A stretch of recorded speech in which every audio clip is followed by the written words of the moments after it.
ধান লগাইছিলোঁ জানুৱাৰীৰ 28 তাৰিখে 28, 29, 30 তিনিদিন লগোৱা হৈছিলে।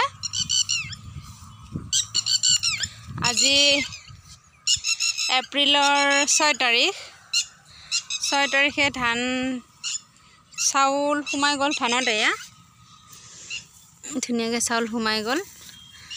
এতিয়া বাকী পকিবলৈ বেছি দিন নাই আৰু এপ্ৰিলৰ মাহটো লাগিব নেকি।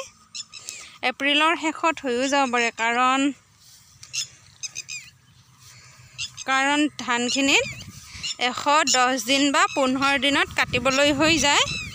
সেই অনুপাতে এপ্ৰিলৰ মাহটো লাগিব আৰু তাতকৈ এপ্ৰিলৰ মাহটো শেষ হোৱাৰ পিছত মে'ৰ প্ৰথম সপ্তাহটোতে ধান কাটিব হৈ যাব। প্ৰথম সপ্তাহটো খতম হ'লে এয়া ধান হৈয়ে গৈছে বাৰু।